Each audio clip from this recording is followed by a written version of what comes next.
was articulate, respected, well-loved, engaging, got stuff done, but still had a lot of fun. And last year, she made the decision to make a commitment and attend the US Naval Academy in Annapolis.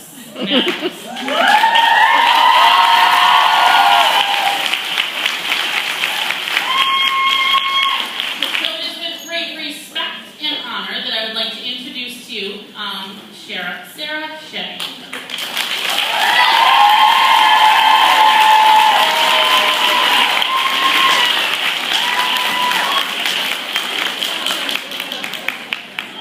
Good morning, ladies. How are you?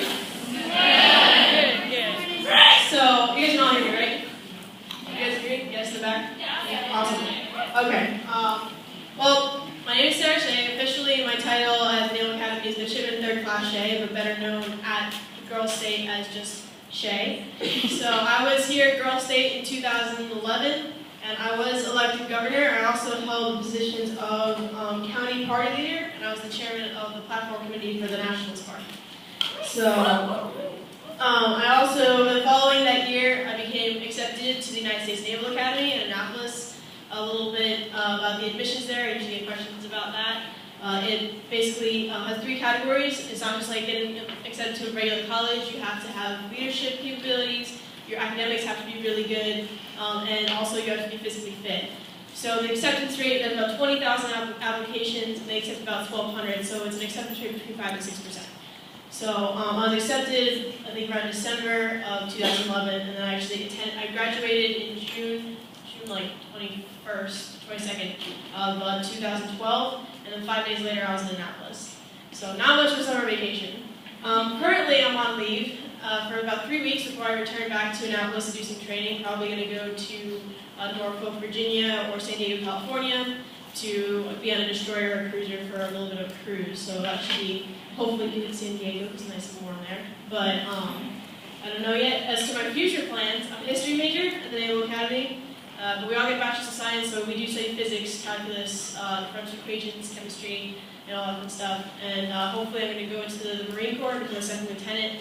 I'm not exactly sure what I want to do in the Marine Corps, but somewhere around logistics, public affairs, marine intelligence. So that's a little bit about me. Basically, I'll talk a little bit about Girls State, and what I learned about Girls State, and also how I was able to transfer into my Naval Academy career. So, how did I become governor? I'll talk a little bit about that, my little journey there. It was not planned at all. What ended up actually happening was when we had our county conference thing, where you pick, the nationalist nominee for your county and the federalist nominee. No one wanted to go for governor, and they actually no one figured that they'd be good enough to do it. Even I didn't think so. So we didn't have anybody. So I just figured, well, what's the worst that could happen? I just won't get nominated, and I'll be at the same place that I ended up at. So piece of advice, if you want to run for something, go for it, because the worst thing that can happen is you won't get elected and you're basically at the same place. You have nothing to lose.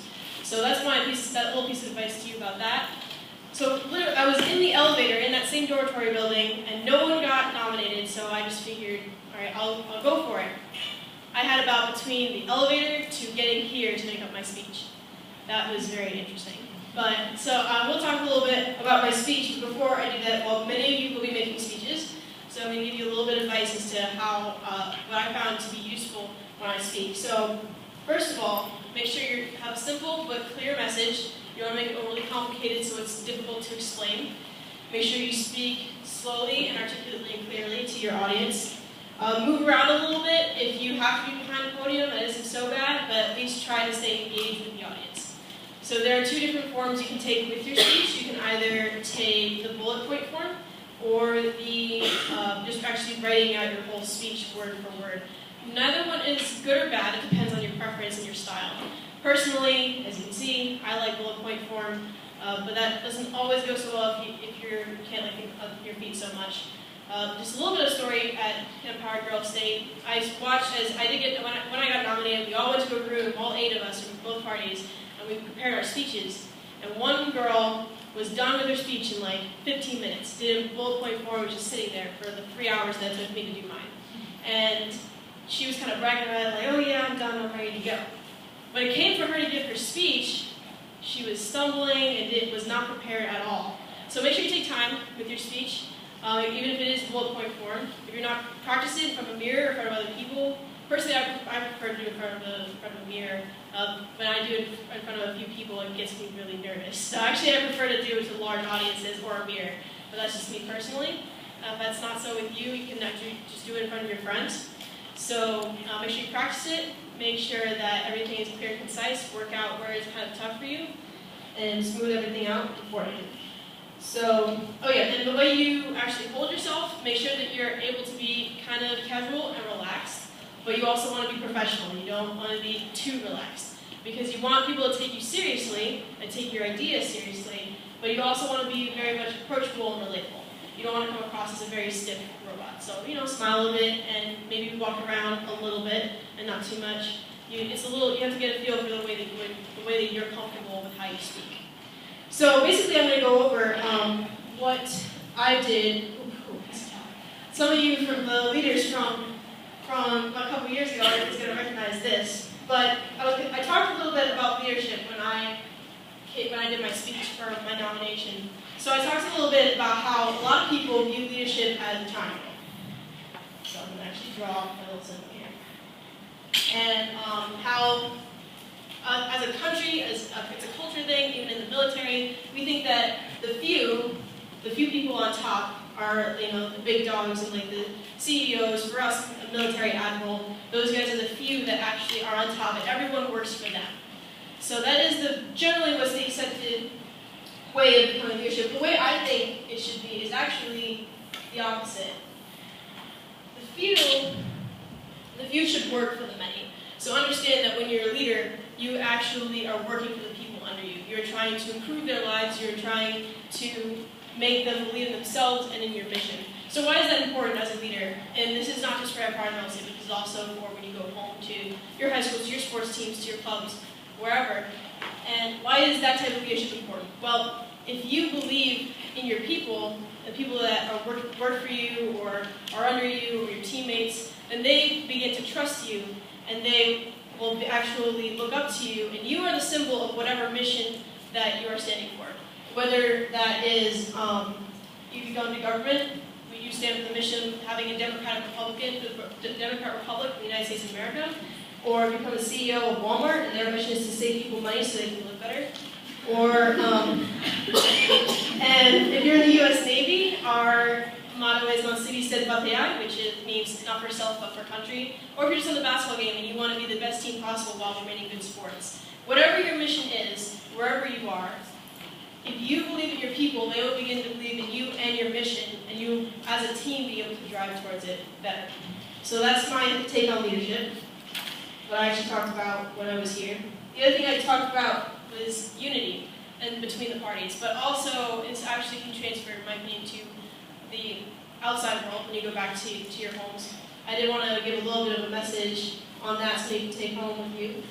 But for me, every day when it comes to political setting, we hear politicians kind of tear at each other and like fight over different hot topics and stuff like that.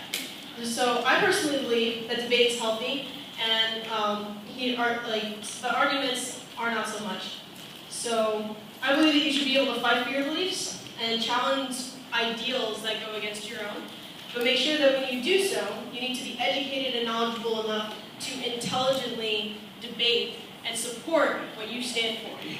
And also do so without emotion. There's a difference between debating with passion and debating with emotion. So make sure you can differentiate between the two, because once you start getting emotional, it can get a little, it doesn't actually turn out that great. So militarily, we have too many enemies outside of our country to start turning against each other. As Abraham Lincoln once said in his 1858 address, a house divided against itself cannot stand. So one thing that I did say during my Grove State address was that what is the oldest trick in the book to defeat an ideal, a group of people, or a nation? Divide and honor. Yeah, exactly. So my message was, if no one can divide us, then nothing can conquer us. So remember that for not just here, but also when you go home. As a country, we all believe in the same ideals of life, liberty, and this pursuit of happiness. Some of us believe in different versions of those ideals, but we all at heart are the same. So, talking a little bit about the United States Naval Academy. I just finished my plebe year. And anyone who knows what that means, freshman year is the hardest year at the Naval Academy. So a little bit of information about that. Basically, I had, what happened? Just happened. And I think my battery just died, it's red. It's all right, I can shout from here. So, plebe life. All right, boot camp started about 5 days after I graduated high school. And then it was about 7 weeks long. Afterwards, we were not allowed any media, so I did not get to watch movies, TV, listen to music, or anything like that for a whole year. So there's some, like, I would come home for a couple weeks, and then there'd be a song, be like, oh, this is kind of cool. My sister would be like, this has been on for a month. What are you talking about? But, thank you. Okay, no naps. That wasn't fun, especially when your day starts at 5:30 and ends at 11 o'clock at night or midnight. So we had Saturday morning training, so we were up at 5:30 on Saturdays too. What else? We had to keep our doors open at all times. We can't talk in the hallways. Morning workouts went at 5:30 in the morning, and you also had to deal with college classes all day long, and also mandatory sports. You had to be on a sports team. So that's a little bit about what plebe life was like. And at the end of plebe year, we had sea trials, which is about a 16-hour long day. Starts a little bit before 3 o'clock in the morning and ends around 6 o'clock at night. So it's like, 15, 16 hours, something like that. And it's just lots of physical activity. It basically pushes you towards that physical and mental exhaustion point.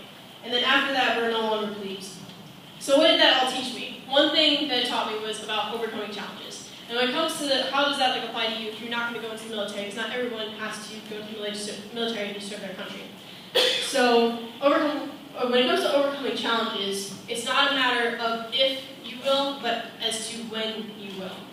When it comes to, there are different types of challenges, academically, mentally, physically, but every hero that we have, and you all, I assume, have heroes, every hero that you have has overcome some type of challenge. So I'm just going to ask really quick, can anyone raise their hand and just tell me really quickly who their hero is and why? Yes? You can, just like you're doing.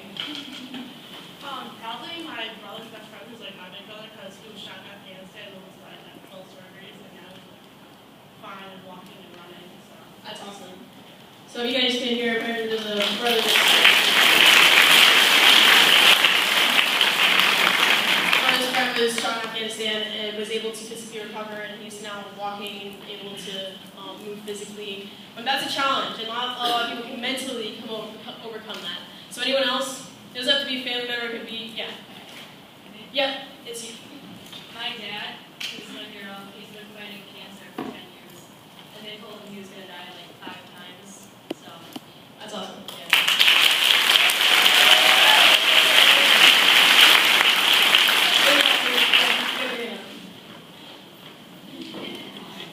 My dad, because he's really political and he's been like really great ever since I was born.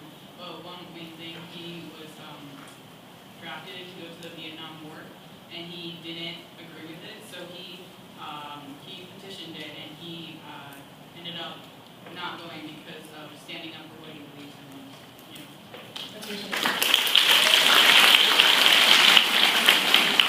So, a couple of my heroes. One would be Travis Manning, class of 2005, grad of the United States Naval Academy.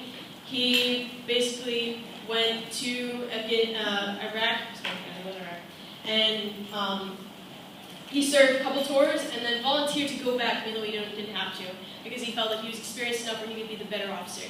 And he was nicknamed the Lion of Fallujah. And Fallujah would be something considered like, if you guys know where D-Day and all, there are certain battles of World War II that you know. Fallujah and Marjah are the two big battles during our past wars. So Fallujah, he was there, and he was actually trying to save a couple people. He did actually save like 2 people, I think. And meanwhile, a sniper's bullet had hit him in the heart, and he died. And his famous quote is, "If not me, then who?" So that's one of my heroes. Another one of my heroes is Draper Kaufman. Now, how many of you know who the SEALs are? Navy SEALs. Yes? Those guys are awesome. Really, really tough guys. And also EOD. Not a lot of people know EOD, but they're special operations. And they're the same kind of level of SEALs, just not as well known. Those guys basically take their IEDs and bombs, and they are able to disarm them. You guys ever seen the Hurt Locker? That's EOD. Navy is actually the only one that has special operations EOD. So Draper Kaufman, I'll do a really quick version of the story. He was colorblind. Tried to get into the Naval Academy. They said, no, you're medically disqualified. You can't accept colorblind people. This was during the 1930s. Then he went to his congressman and said, I want to go to the Naval Academy. Got several letters of recommendation. Finally, they let him in. He goes through all 4 years in the Naval Academy, very well respected, well recognized by his professors and by his leadership. And then the Depression hits. So they need to cut back. They can't actually commission everyone, give everyone, let everyone become an officer. He was the first one to get cut because he's colorblind. So he goes through, the 4 years of all the not so fun stuff that we have to go through. And on top of that, he never even gets to go into the military. Later on in life, he actually becomes head of a shipping business and becomes very successful, actually very wealthy. Then World War II breaks out, but we're not, this is 1939, so we're not actually, as the United States, not involved in World War II yet. So he actually volunteers to drive ambulances over enemy lines during World War II, and he gives up his very successful business. And then, basically, one day he gets captured by the Germans. And the Germans, he becomes POW, and then somebody realized, hey, we're not at war with America. You can't actually have him in a POW camp. So they let him go, but they made him sign a piece of paper saying, I will never, raise arms against Nazi Germany. And, he goes to Britain the next day, signs up for the British Army. So, anyway, so he actually can't do much, again, because he's colorblind, but he becomes a professor and helps some of the Army College. One day at the Army College, because that London and all that's getting bombed, they start dropping bombs, the Germans, on Britain, and it lands right, this bomb lands, but it doesn't go off, right in this field that is next to one of their buildings. They evacuate the buildings, and they send an EOD guy to try and disarm it. These guys are not very well educated. So the guy tries to disarm it, the bomb blows up, and kills the guy with it. Then 2 days later, they come and ask to see who wants to be EOD. So who wants to do that guy's job? Guess who raised his hand? The average life expectancy for EOD guys at the time was 10 weeks in the field. And he actually volunteered to do the job. So not only did he do the job, but he became very, very good at it. Then Pearl Harbor hits in 1941. We called him back and asked him to set up a school system to actually teach people how to do this. And he becomes the head of it, and he actually creates a very rigorous training program and puts himself through it, and puts himself through a week-long basic training where where you're put through physical hell. And that's what's known as the SEALs Hell Week. So he is the father of what would later become EOD and SEALs. And you have to remember, this is a guy who was colorblind. They told him he can't even get into the Naval Academy. When he got into the Naval Academy, he wasn't even commissioned. So they finally gave him a commission eventually, but he went through a lot of challenges. So that's my take on overcoming challenges. So there are, even when everyone else around you tells you you can't do something, remember, your heroes, the different stories, and that's when you actually have to try your hardest and to overcome those. So finally, closing off what I was saying, the one thing I did learn a lot about at the Naval Academy is the greatness of our country, and you guys are learning quite a bit about that during this week. So we hear stories of great Americans, and all of your counties are named after female great Americans. I heard Tubman, Ryan, there's a bunch of, I was a Cars. So that's awesome. But remember all these, our flag, although we see it everywhere, sometimes we don't exactly remember the value of it. So the flag itself stands for all of these people, their struggles that they had in this country, and also their successes and their victories and what they were able to accomplish. So one last quick story. Not a lot of people actually know the story of how the Star Spangled Banner came to be and the words. So basically, the basics. Francis Scott Key, he was trying to get a released prisoner off of a British ship. So he actually bargains and allows the prisoner, and they actually come to a deal. They're going to let the prisoners go. But then the captain said, actually, it's not going to matter too much because in the next couple hours, because we're going to take the entire British fleet, which was the greatest in the entire world, and we're going to bombard that huge fort. And so you can take the prisoners if you want. We really don't care. It's not going to matter much. So Fort McHenry, he says, wait a second, Commander, how can you do that? Fort McHenry is not a military base. It's full of women and children, innocent people. And he's like, oh, don't worry about it. We give them a way out. So if they, you see that flag like off the rampart over there? If they take that flag down, then we'll stop. And we'll just assume that they've surrendered. So, anyways, as twilight fell, then they started to bombard Fort McHenry. And there was this huge, you can see in the distance, just like a huge line of frigates coming towards this base. And they basically, while the prisoners were down and below, Francis Scott Key was shouting to them by looking out and seeing the bombs bursting in air. He could see whether or not the flag was still there. So that's how he was able to actually tell. And as they watched, the captain says, like, I don't understand. We keep bombarding this fort, but they're not bringing the flag down.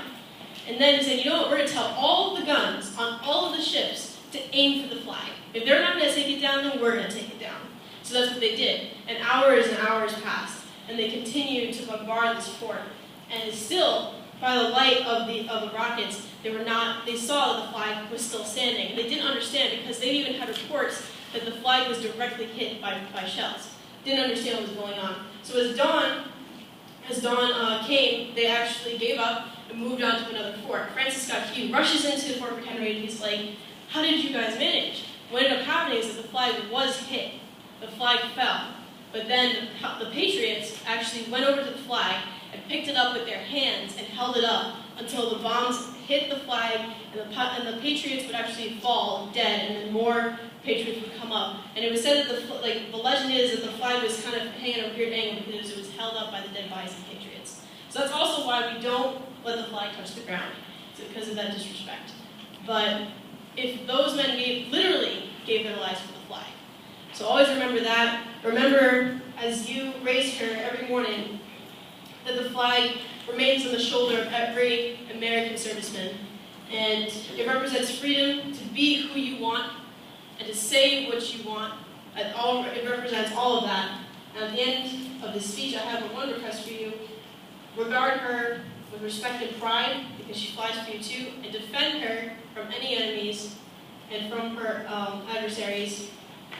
Because, as Travis Banyan said, if not you, then who? Thank you.